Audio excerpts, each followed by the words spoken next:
Aaron. Yeah. Why didn't you say it the first time I said Aaron? Because it's pronounced Aaron. You done messed up, Aaron. Aaron is back, everyone. Welcome back for more SPTV, where every day's a great day not to be in a cult. Guys, I have been caught buying tens of thousands of fake YouTube subscribers.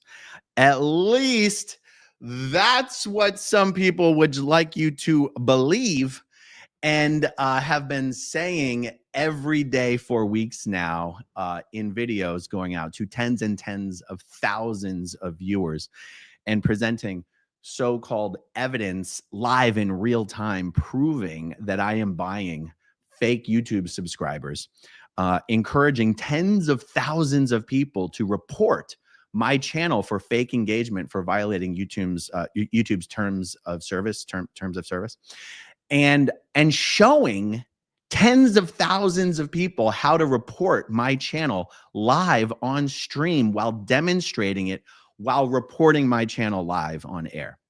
Now, you might think, that sounds like that might be illegal. And you would be right. And you might think, you might want to do something about that. And you would be right. But one of the things that I'm going to do about it is to show you guys the evidence. I know a lot of you guys sometimes like to hear how YouTube works behind the scenes.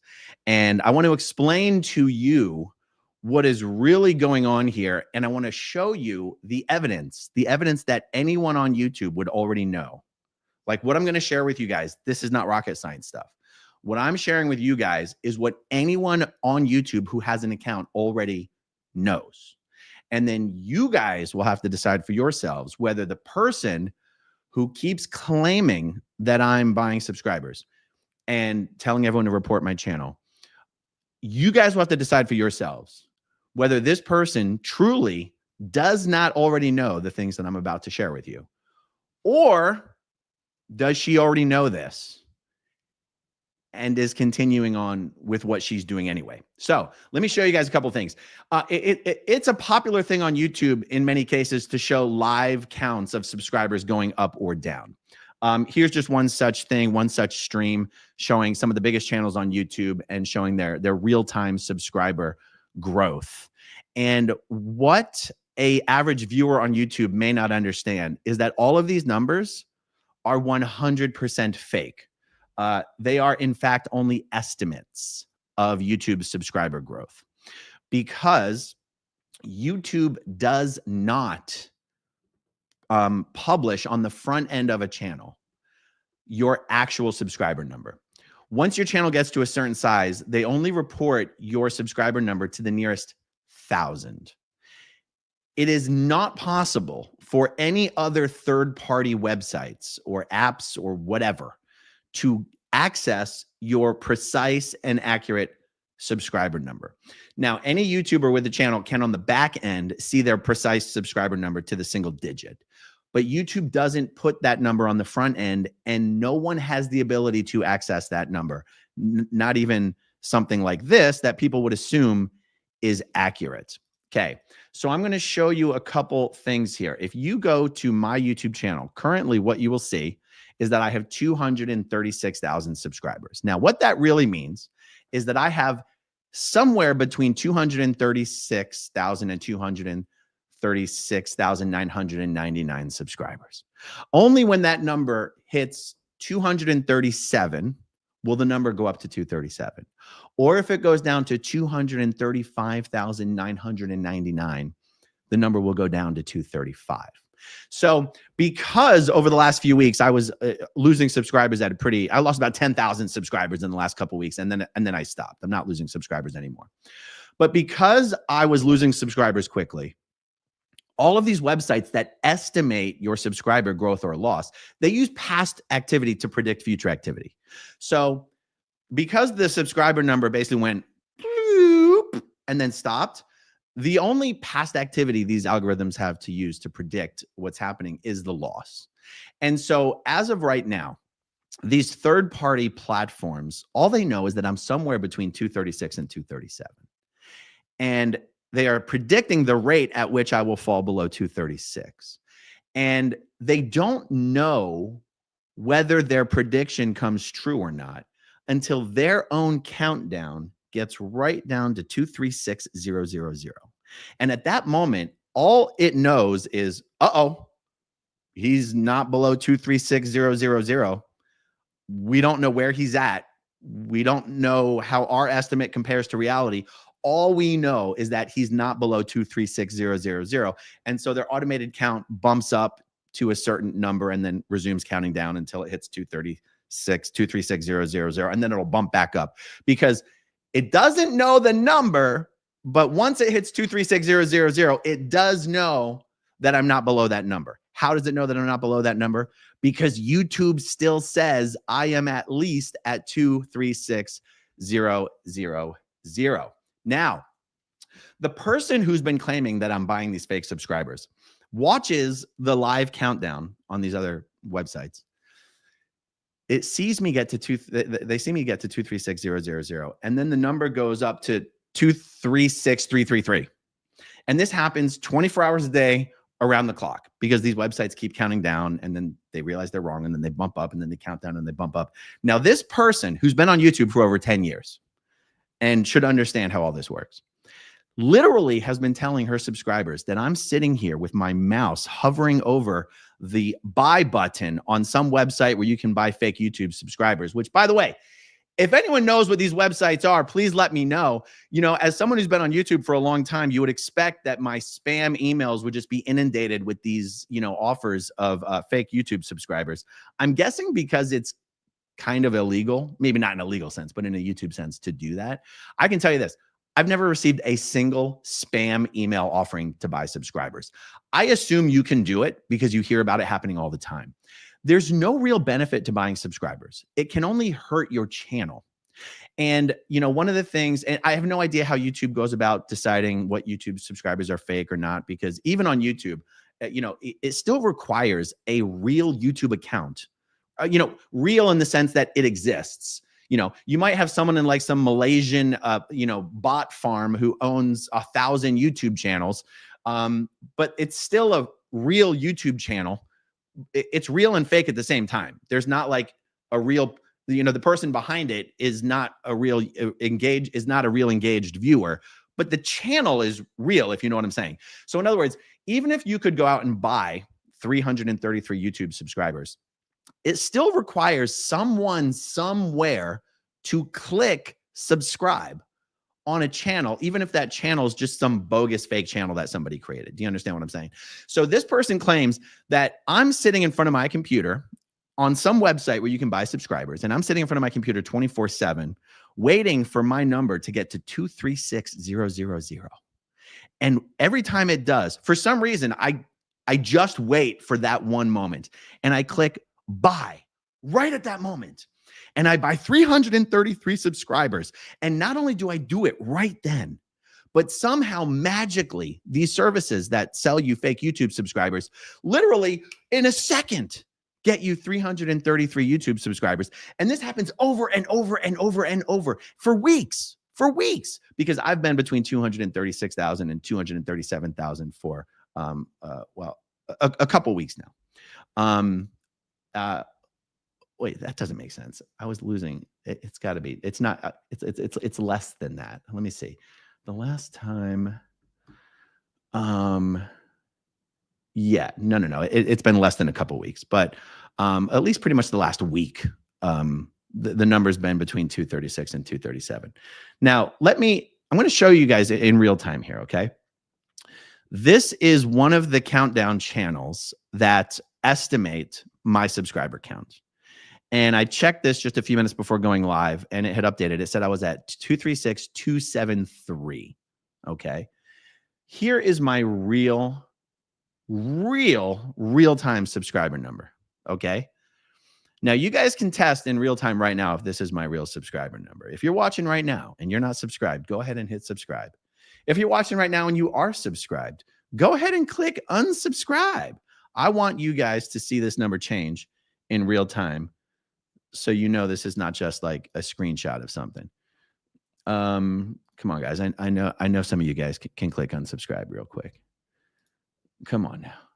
There you go. Boom. Okay, so you at least see that is a real number updating in real time. Now, the reason you can see that number is because that number is live from my YouTube back office studio. I can see my real count, but oh, Jesus, but no one else can. All right. The person who's claiming that these third-party websites are an accurate reflection of real-time subscribers, and the only way that number keeps bouncing up and bouncing up and bouncing up is because I am buying subscribers. This person has all of the evidence in front of them that this is not true. And yet for weeks and weeks and weeks, she has been claiming it is rock solid evidence of me buying YouTube subscribers.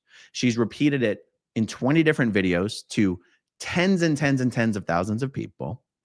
She's not only reported my channel for fake engagement live online, but has shown everyone else how to do it and encouraged them to report my channel. That is a massive violation of YouTube terms of service. And you better believe I'm doing something about it. The other evidence that this person claims exists of my fake YouTube engagement is my somewhat recently uncharacteristically low views on my videos. Now, I wanted to show you guys something as an example from other channels that have millions and millions of subscribers. This is one channel in particular, David Pakman. David Pakman, in my opinion, one of the most entertaining and fun to watch political commentators on YouTube. Okay. Now, the political channels right now on YouTube are going absolutely gangbusters. They're just getting crazy views right now. And Pakman has been one of the beneficiaries of that. You can see he's got almost 2.8 million subscribers. He does a 1-hour video every day, but then he publishes clips as well. Let me show you. On yesterday, on a single day, one of his videos got 264,000 views. Another one of his videos got 231,000 views. And then he publishes another video.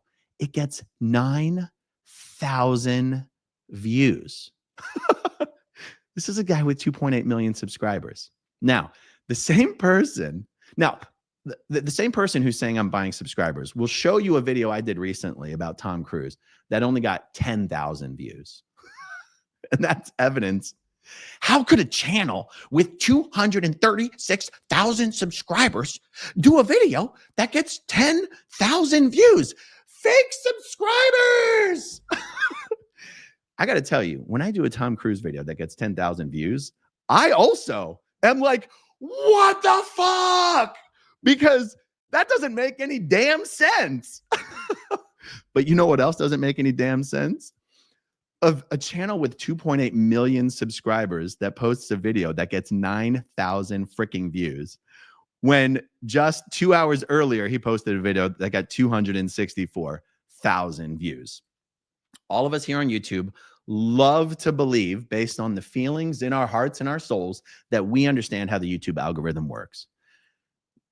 It only makes us feel good to think that we know how the YouTube algorithm works. We do not know. We are at the mercy of the YouTube gods. We are at the mercy of the algo god. Nobody knows. It feels good when you get a lot of views. It feels bad when you get crap views. It's easy to go, what am I doing wrong? Or I'm the best. Like, it just, no one knows why these things hit sometimes and why they don't hit. And I want to give you another example of what it really looks like when your subscribers and your views are completely disconnected. And this is a channel, I hate to pick on him, but the Digital Social Hour podcast by Sean Kelly, 1.1 million subscribers. Guys, let's go to his videos tab and let's look at his views. 40 views, 17 views, 2,000 views, 129 views. 6,000, 6,000, 6,000, 6,000, 1,000, 1,000, 6,000, 9,000, 6,000, 6,000, 7,000, 6,000, 6,000, 6,000, 6,000, 6,000. I mean, this is wild, right?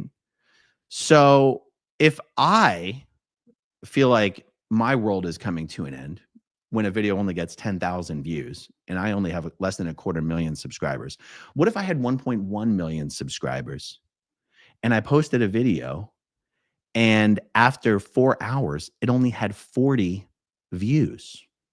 Okay.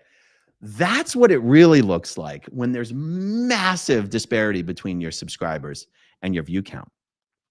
That being said, I have no idea how I have no idea how a channel could have 1.1 million views and have videos that barely break 10,000 views. And so, like, if I were to point to an example of this is what it looks like when someone buys subscribers, I would have to point to that channel. But I can only fathom how expensive it would be to buy 1 million subscribers that I still don't believe that Sean Kelly bought those subscribers. It would be cost prohibitive. But and I said there's no point buying subscribers, right? You don't get paid on subscribers. Subscribers don't get you views. You have to put out the content. And I can tell you there's only one example where it makes sense to buy subscribers. If I have been invited onto Sean Kelly's podcast, he's out in Las Vegas. And at first I was like, oh my God, he's got over 1 million subscribers. I was like, I'll fly to Vegas for that. And then I saw his view count. And I was like, I'm not going to fly to Las Vegas to go on a video that gets 6,000 views, right? But when you see the kind of guests that Sean is able to get on his channel, famous people, politicians. In fact, one of his guests was the guy that I just showed you, David Pakman. And I want to show you something. So Sean Mike Kelly publishes his video with David. Is this the right one? Oh, come on. I'm getting myself all twisted up here. Oh, no. That's Pakman's channel, isn't it? Yeah, that's Pakman's channel. Okay. Sean, here's the right page. Here's the right page. A few months ago, Sean Mike Kelly got David Pakman on his podcast. I can promise you Pakman would not have gone on this podcast if it were not for the fact that it says it has 1.2 million subscribers. Okay. So he gets Pakman on his podcast. He publishes a 48-minute interview with him.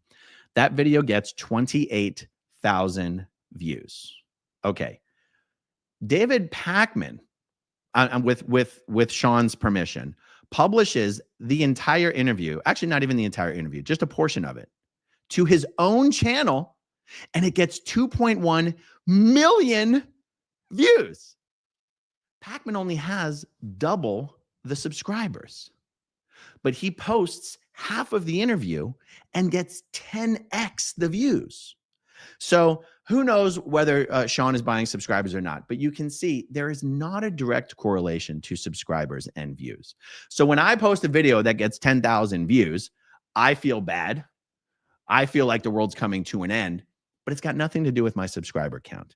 Now, when I do an Ashton Kutcher video that gets 350,000 views, no one's trying to say that I'm buying those views. No, you know what I mean? Like, anyway, what I'm saying is in the YouTube world, you very often just get a disparity between subscribers and views, not just between channels, but also on a single channel. Okay, let me see here. Okay. There is some additional points that I want to make here. One of the reasons that I wanted to put this information out there, other than the fact that it's a little interesting, you know, people like to understand a little bit of YouTube back office business sometimes, is that I think it is important to highlight instances, not where someone just gets something wrong, because anybody can get something wrong, okay? I want to highlight instance where someone is claiming for a 100% fact that something is the truth or is a certain way, when they have in front of them and in their own hands all of the evidence and information to indicate that this is not true. And they continue to assert it time and time and time and time and time again. And not only that, but use that information to try and very specifically cause harm and damage to an individual with this false information, and to encourage tens of thousands of other people to do the same. It's not just getting something wrong, okay? In my opinion, something like this indicates that there is something else going on other than, oops, I got it wrong. Because this person even put up a video describing how they were so outraged that their efforts to report my channel were not working. Like this person was trying to get my channel deleted from YouTube. That they called YouTube support, or not called, because I don't think you can get on the phone with YouTube support, but they contacted YouTube support and somehow managed to interact with someone, which is a miracle because I find that to be almost impossible when I've tried to do that. And YouTube even explained to this person that, yeah, the counts on those websites are not accurate. We know the real numbers. We're YouTube. We're YouTube. We know the numbers. Those websites don't know the numbers. And even when YouTube explained to this person that they were wrong, instead of being like, oops, she went on and did a video explaining how YouTube said they're not going to do anything about it. Not because she was wrong, but because YouTube just doesn't care. And once again, encouraged everyone to keep reporting my channel, even after YouTube told her, you're wrong about this. Okay. I want to tell a little story because this is not a one-off incident. I want to tell a little story about a time many months ago when me and this person were still talking, where this is within the last 6 months though. Okay. It was shortly before we stopped talking. I got a text message late at night, maybe 11:30 my time. Aaron, are you available to talk? It's urgent. My spouse has just uncovered how Scientology is money laundering and double dipping and fleecing its members. This could blow the whole lid off of everything. I was like, gee, that sounds kind of, I mean, I was already like, the chances of this being true is close to 0, but I'm interested. Okay. So I call her. She goes, Aaron, you're not going to believe this. Aaron, you're not going to believe this. My spouse just found evidence that the Church of Scientology in Portland sold their building. And it's like, okay. Now, guys, I'm in the real estate space. Okay. By the way, if you want to buy or sell any property in the Tampa Bay area, you can contact me at aaron@dreamrealty.com. And I'll be happy to work with you. Okay. I'm in the real estate space. So I'm like, okay, found evidence that they sold their building. I'm like, what, you mean you have like a deed of sale? Do you have like a contract? I mean, do you have like, you've got paperwork? Like, it's not exactly like, huh, what? And she goes, yep, they've sold their building. And I go, so they're moving to another building? And she goes, no, this is part of this. This is part of the scam. This is part of the strategy. This is how they're fleecing their members. And I'm thinking to myself, none of this makes sense, but okay, let's keep going. And I go, okay, so you've got the evidence? And she's like, my spouse will send it to you. My spouse will send it to you. I'm like, okay, but what is the evidence? What, like, just tell me what it is. And she goes, there's this real estate firm, this private, real estate equity firm or real estate private equity firm. And they've got a website that lists all of the properties that they own. And they've got the Scientology org building on their website. I was like, huh, that would be interesting. Could you send it over to me and I'll take a look at it? So she sends me a link to a website of what seems to be a family-owned real estate business that posts their whole real estate portfolio on their website. I'm going through the whole website and I'm going like every property they own. I'm going through it. I'm looking at it. I'm like, I'm stumped. I do not see the Scientology building on this website. I text her back. I'm like, I do not see it here. And she's like, it's this one. It's this one. And I'm looking at it and I'm like, not only is that not the same address, but it's got like 10 stories and the org building's got like 4 or 5 stories. And I'm like, okay. And before I point that out to her, I call her and I go, no, I go, try to help me understand. So what are you saying has happened? So the org sold their building and then what? And she goes, first they took all the public and they said, we need $20 million for a building. Okay. And they got all of their money and then they bought the building. Okay. And then without telling the Scientologists, they then turned around and sold the building. So that's how they're double dipping. And I go, okay, that's not what double dipping means. Okay. So you started out with money. You turned your money into real estate. By the way, there's a lot of fees involved in that. So that's not a great strategy. It's a great strategy if you want the real estate. It's not a great strategy if you're trying to grow that money quickly. So you take the money, you bought the real estate, okay, less fees, and then you took the real estate and then you turned it back into money. And I'm like, so there's a new landlord? And she's like, no, Scientology got all their money back by selling the building, and they're still collecting rent from the org. So that's how they're triple dipping, okay? And then they're laundering the money because they took the building and then they turned it back into cash. And I go, okay, but I'm trying to understand, because if someone else bought the building, that would mean the new owner would want the rent. They would need the rent. Like, nobody buys an asset and then chooses to opt out of the cash flow that asset was going to generate. So if you buy the building, you're the new landlord, you need to collect the rent. And she goes, I know that means Scientology and the new landlord must be working together. Scientology is collecting the rent and turning it over to the new landlord to pay. And I'm just like, why would anybody do that though? I go, like, I don't even understand how someone's getting away with anything here. It would be like the stupidest thing ever. Okay. You had money, you turned it into a building, you turned it back into money, and now you're just acting as a cutout between the Scientologist and the new landlord. This doesn't even make sense. Now, guys, at no point in me explaining how this does not make sense did it cause the other person to go, huh, that's a good point. I didn't think of that. Huh. At no point did it cause her to go, let me double check this.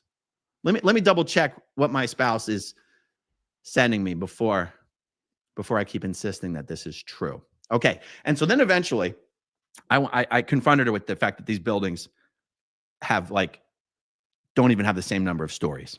Okay. And instead of going, maybe it's the wrong building, she goes, no. It's just like the Scientology middle management building on Hollywood and Ivar, where on one street, the entrance has one address, and on the side street, the entrance has a totally different address. And I said, but hold on. I said, I'm not saying the buildings just have different addresses. I'm saying one building has like 10 stories and the other building has like 4 or 5 stories. They're not the same building. And she goes, yes, it is. My spouse will explain it to you. And I go, you can explain it all day long. They're 2 different buildings. And she goes, no, my spouse will explain it to you. At no point did being confronted with the fact that these buildings have a different number of stories cause her to go, wait a second, maybe my wife made a mistake. Wait, maybe I presented this information to you without verifying it myself, because that's actually what happened here. She was presented with a bunch of information that she thought was scandalous, did not make sure that any of it actually made sense to her first, and then presented it to me like it was blowing the whole lid off of Scientology's entire operation. So then when I'm confronting her with the inconsistencies and the discrepancies, at no point does she go, oh, let me double check this and I'll get back to you. The entire conversation was her insisting this was true, insisting this was true, insisting this was true. Okay. So I basically eventually had to be like, listen, if you don't have like a deed of sale or a deed, a contract, I don't know, loan documents, something. I said, if all you have is a website with a list of properties and the property has a different address and is a different building, do you see how there's not really much for us to discuss here? At no point in the conversation did she ever go, you're right, it looks like there might be a problem here. She was like, you know what? My spouse will send it all to you and you can look at it all in the morning. Okay. Why am I telling this story? This was an example of a person who didn't understand real estate, didn't understand finance, and hadn't vetted the information herself, insisting on the truth and accuracy of the information despite being confronted with obvious problems with the information. The YouTube example of this person telling her audience that these third-party websites having the numbers bouncing up and down is evidence that I'm buying subscribers. It's a little more insidious, because I think if you are a viewer of this person and you know she's been on YouTube for 10 years, you would probably assume there's absolutely no way this person would insist that this is evidence of buying subscribers unless she knew for a fact. Like, there's no way. Nobody would do that, right? Nobody would do that again and again and again and again. So as a viewer, you'd be forgiven for going, well, she must know what she's talking about. There's no way a person could run a nonstop campaign to try to get another channel deleted off of YouTube based on obviously false information. And so people have fallen for it. Enough people have fallen for it that they have then, other channels have then done other videos claiming that this is evidence of me buying subscribers, and then in turn encouraging their audiences to report my channel to YouTube to try to get it deleted off of YouTube. The point of this story is, what does it say when a person's relationship to truth and facts is such that when confronted with the most obvious evidence that their information is faulty, it results in no second guessing, self-reflection, reconsideration, none. Okay. And to me, it's a dangerous level of irresponsibility with the truth. And I feel like I'm being charitable by calling it irresponsibility. I don't honestly know what the right word would be, but it's not just about irresponsibility. And I'll give you an example, another example. This same individual and another person, both who had received previously assistance from the SPTV Foundation, they had both been sent our standard form that basically says, hey, the funds that you're being given are for a specific purpose that you've requested it for. You're basically promising to only use it for that purpose. And this is just to protect us from potential Scientology infiltrators. Like, if a Scientologist spy were to come and manage to trick the SPTV Foundation into giving them a bunch of money, and we later were able to find out that that person was actually working for Scientology and was trying to scam us, that because we had this form, we would at least have some legal basis to try and perhaps sue them. That's the only reason for the form, you guys, because we are straight in the crosshairs of Scientology. I think it's worth saying that any form that anyone signs with us is absolutely meaningless unless we're prepared to actually sue you over it, which we would, even if we found that a former Scientologist misused funds that we gave them, we would never sue them over it. I mean, we just never would. Like, it's irrelevant. Okay. So it's to protect us from Scientology. All right. So this person and another person received the exact same identical copy of our standard form. All right. Now, this person and the other person compared forms. And person A, the one leading the effort to delete my channel, person A saw that her form was 3 pages long. Person B saw that her form was 2 pages long. Person A didn't realize that the copy of the form she was looking at wasn't the one that we sent her. It was the one she had sent us back. So right there, that's like, if you're going to compare forms, at least compare the same form. Now, why did person A's, wait, hold on. One of these forms was 3 pages long. The other form was 2 pages long. Okay. The forms that were sent back.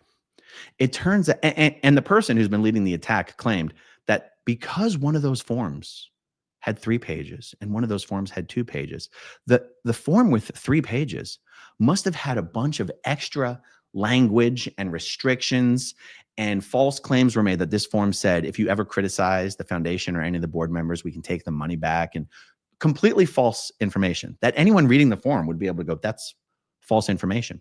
Here's the kicker, guys. The forms were exactly identical.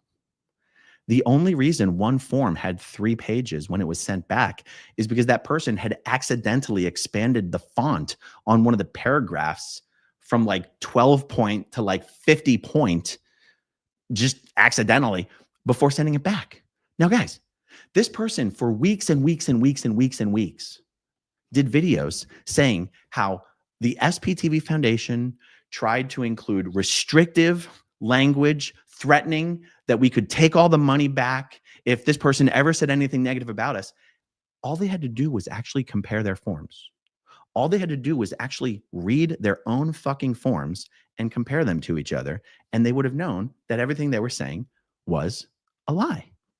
And it wasn't until I did a video weeks later pointing this out that the person was like, my mistake. See, guys, I do something Aaron doesn't do. I take responsibility when I make a mistake. My bad. And you go, that's not a mistake. That's not a mistake. You guys will have to tell me what the right word is for it.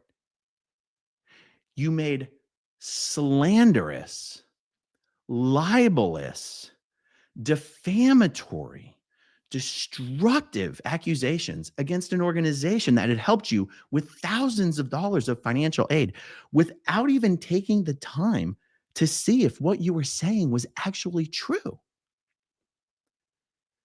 That is such a dangerous relationship with the truth that I don't know what word to use. So that's what that contract, not a contract, the waiver, it's called a grant notification form. And that notification form example is a huge example. And then the real estate example is a huge example.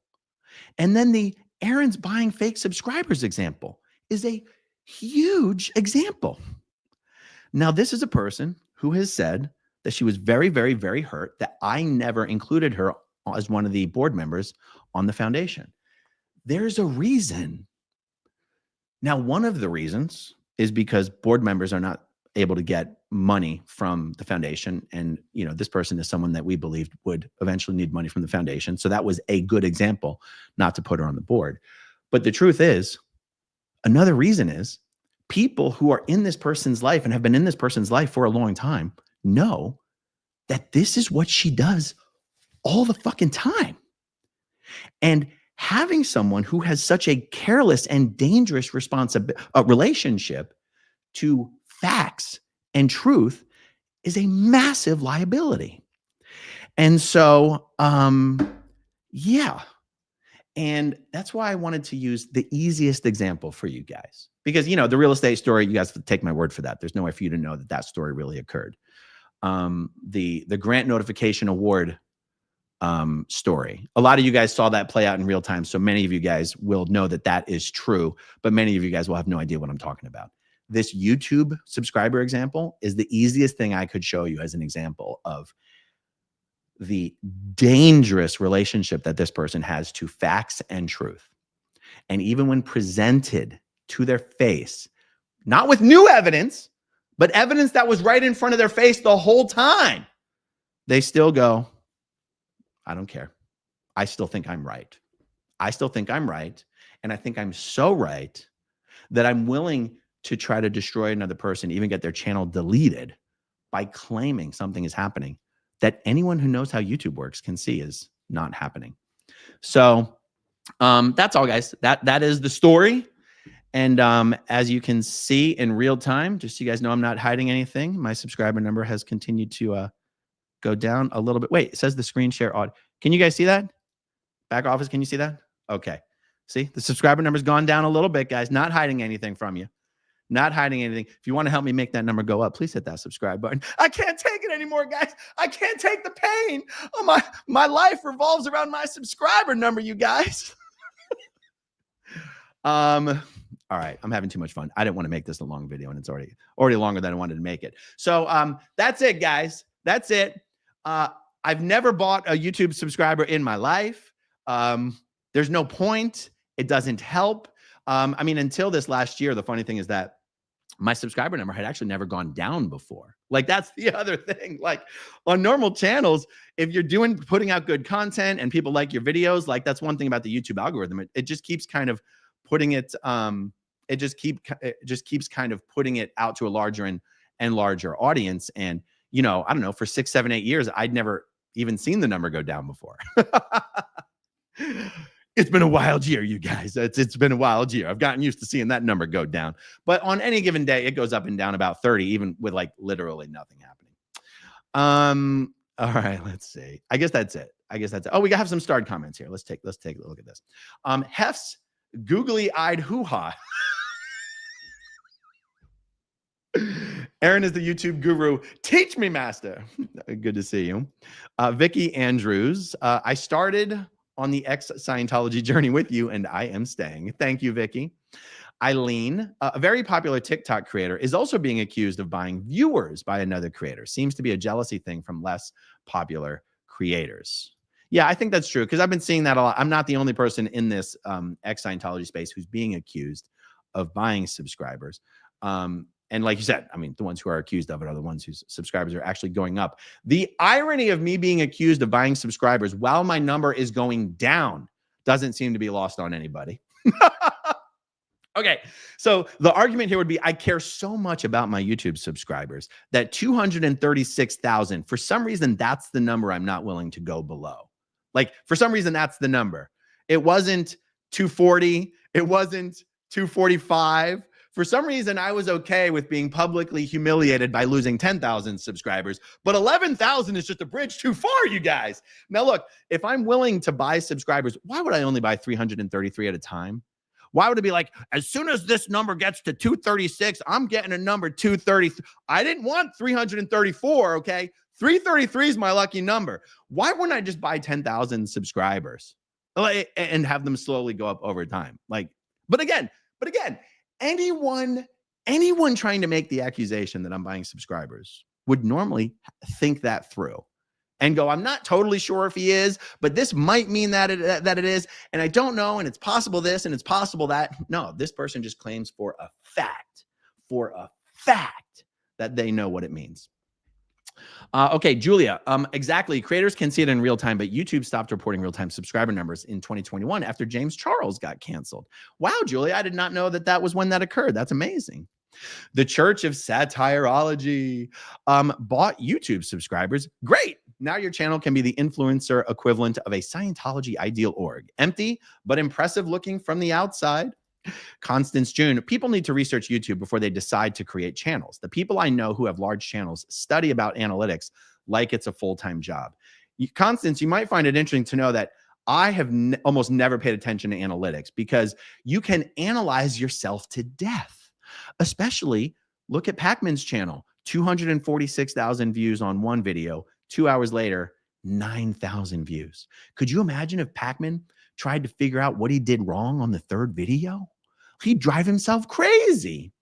And so, you know, and also some of the biggest channels have put the lowest effort into it. Lowest effort into production value, not content. Because on YouTube, sometimes the content is just the person's personality and knowledge. So, Coffeezilla is a perfect example. Coffeezilla, his main channel, very well-produced videos, tons of research gone into them. He created a second channel called The Void. And it's just him in a black background. It's just him, like zero production value. Zero. I think he edits, but he doesn't edit with graphics. He just edits, you know, chopping out takes and stuff like that. And, you know, like it doesn't require a lot of fancy bells and whistles on YouTube to have videos that do well or to have a channel that grows. It really requires someone who connects with their audience in a special way. And that's different. You know, each creator on each channel does that connection happens in a different way and for different reasons. And even if you have like unbelievably well-produced podcasts, like for example, is it Chris Williams? Chris Williams comes to mind. Is it Chris Williams or Chris Williamson? I can't remember. He has unbelievably high production value and cameras that scan, you know, like what is it? Roll, dolly. What is it? What is it when it goes like this? I forget. What is that word, guys? It's okay. Multiple camera angles and lighting shots and everything. And then you've got Coffeezilla, who's just recording in a black room with not even a green screen. I mean, I forgot what my point was, guys. Oh yeah, analytics. I don't even pay attention to YouTube analytics. I mean, if I did, my channel would probably do even better, but who knows? Emily Cressy, this is the 5th time I've had to subscribe to your channel, even though I've been subscribed to you for like 5 years now. Yeah, that's the other thing. Like, people will say YouTube unsubscribes them, and even some of the biggest channels will say that happens to them. And it seems to be true. No one understands why it happens, but you know, one of those things. It's the little thing. Says they can't handle that people have a tougher skin than them. They can't handle that you have subscribers. Dawn Gloves RNSP. I found you through a Tom Cruise video. God bless Tom Cruise. Thank you, little Tommy. Yes, Tom Cruise has been very good for this channel. Tom Cruise is good for eyeballs, which is why I do so many Tom Cruise videos, right? If the message is to get the word out about what Scientology really is as far and wide as possible, you got to do it by putting out videos that as many people as possible will watch. And if that means Tom Cruise, then it means Tom Cruise. If that means Ashton Kutcher, then that means Ashton Kutcher. But anyway, thank you, Dawn. Good to see you here. Kat K. Hey, how you doing? Just using my free shit laugh. I don't know what that. Why'd you use the poop emoji? But anyway, welcome as a channel member. Thank you for being a channel member for 10 months, Kat K. Donna Hanna. Good to see you, Donna. You know, it's been the holidays. You know, it's been the holidays too. People's views have got to be down between the holidays, between all the presidential stuff, between all the other news stuff. It's amazing anyone tunes in to watch videos on this channel right now. So thank you all for those of you who do. Check out some of my, I uploaded an interview with Gary Brecka, the guy who's suing Grant Cardone. I'm like one of the only 2 people Gary did an interview with. I thought for sure this thing's going to get 100,000 views. I think it might have broken 10,000 views. So if you guys aren't used to looking for my videos in the videos tab, because you always find them in the live tab, please go watch the Gary Brecka interview. It's some explosive stuff. And I'll probably publish some segments of it later. Okay, Jacob M. Next time you do a live video at Flag, it would be awesome if you hired a Tom Cruise lookalike. That is one of the best ideas I have heard this year. If you are a Tom Cruise lookalike and you want to join us outside of the Flag land base on a Friday evening for our Flag graduation protest, please hit me up at growingupinscientology@gmail.com. Constance June, we all know what happens when you make assumptions and claim it as truth. Lori plays, I can guarantee Aaron does not buy subscribers because he is too cheap. You want to talk about too cheap. It is 41 degrees in this house right now, and I will not turn on the heater. Now you might go, Aaron, you're not wearing a jacket. That's because this house has 2 separate AC and heating units. The side of the house where the bedrooms are, that's where this studio is. It's a toasty 65 degrees in here. On the other side of the house, it is about 52 degrees. And I'm not turning on that heater, baby. If I won't heat my own damn house, I'm not wasting money on subscribers. Hef's googly-eyed hoo-ha. Thank you, Hef. Thank you very much. Martha Meringue. Question, can this be reported to YouTube? You know, I think if you were to go to that person's videos where she is encouraging her subscribers to mass report my channel, and I'm assuming it's possible, like this is the other claim that this person makes, that like her viewers would probably go, there's no way she would say that unless she knew it to be true. She claims that I'm having people mass report her channel. I go, where am I coordinating this master effort from? Like, the easiest way for me to do something like that would be to say it in my video. That's how you'd know I'm doing it. What do I have? Some secret list serve or email list or some secret Discord server or confidential, members only, Facebook group? I do have a Facebook group called Supporters of SPTV, but there's like 35,000 people in that group. And if I was encouraging people to mass report someone's channel, you'd have evidence of it somewhere. I've never encouraged anyone to report a channel. But since you're asking, and since she has been engaging in borderline illegal activity, if you see a video of this person where she is saying, I'm buying subscribers and encouraging her viewers to mass report me, you could probably report that as harassment and bullying, I guess. Now, in my experience, YouTube doesn't actually do anything when people report videos for that. I've never seen any evidence of YouTube doing anything. I don't even know if her efforts to mass report my channel has had an effect. I don't know, because as you can see, sometimes your videos can do shit for no reason whatsoever. So I don't even know if she's had an effect on my channel. But just to answer your question, you can always report a channel for harassment or bullying or false information. Whether YouTube does anything about it is another matter. I have other avenues I can pursue on my end. Asun says, why go the easy and logical explanation when you could make it complicated and nonsensical? Yep. Chris 10, things have gotten so crazy. I'm so glad some channels are still in reality. Thank you so much for being you. I hope things get better and everyone manages to find peace. Chris, I believe things are getting better. I believe people are going to find peace. Because I could give a monologue about it, but I believe the worst of everything is behind us. And And I have a lot to do with that. So that's why I can say that with confidence. Sharona says, this is confirmation bias gone awry, where you imagine stuff to confirm your bias so that you can attack. I'm not sure what that one is called. Addie Mae, new subscriber here. Thank you, Addie Mae. Good to have you. Anna from Canada, he eats Little Caesars pizza. He's not buying subs, you guys. I'm not paying that big money for Papa John's. Are you crazy? You can pay over $20 for a large pizza. Ain't nobody got time for that. It's Little Caesars every day. And even then, I'm pissed off that they raised their prices to $7.99. It's like, come on, man. Come on. I want a $5.99 pepperoni large pizza. Is that too much to ask for? Is that too much to ask for? Tim Harris, thanks for clarifying the situation. Not that I ever believed it. Janice Marlowe, I understand you wanting to clarify this. Stay Spiria. Unless they sell subscribers at Costco, it seems doubtful.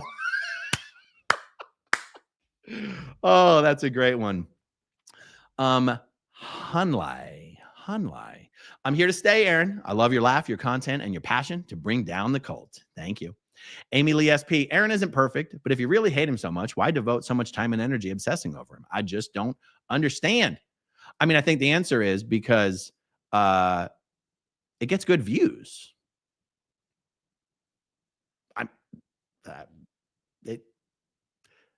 It's the only videos on that channel that get any views. So there you go. Donna B, if buying subscribers was a real thing, Scientology would have more subscribers. Exactly. And honestly, Scientology already clearly bought most of their subscribers. I've honestly always asked myself why they haven't bought more. Like, nobody believes Scientology. Is it 70,000 or 90,000 subscribers that they have on their YouTube channel? I mean, first of all, it's embarrassing to claim that you have 15 million members, but you only have like 70 or 90,000 YouTube subscribers. I am completely convinced. And guys, there's only about 25, 30,000 Scientologists in the entire world. So if they've already bought that many subscribers, why not buy more? So many questions, so few answers. Rosemary Brown. This can't be the Rosemary Brown. I'm staying with you, Aaron. I love your honesty about having faults. We all have them. Let's get back to bringing down the cult of Scientology. I can get behind that. Ken's channel. Where's my referral fee for the 100,000 subscribers? I got you. Good to see you, Ken. Donna B is a new channel member. Welcome, Donna B. All right, guys, the mystery has been solved. The mystery of the fake YouTube subscribers has been solved. Hopefully for good. Thank you guys for joining me. Thank you, as always, to everyone who watches until the very end, and I'll talk to you soon. Okay, if you want to see my rock and roll songs, click right on this guitar. And if you want to see a different one of my videos,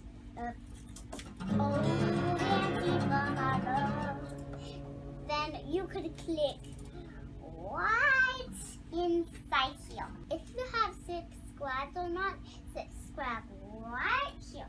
Bye.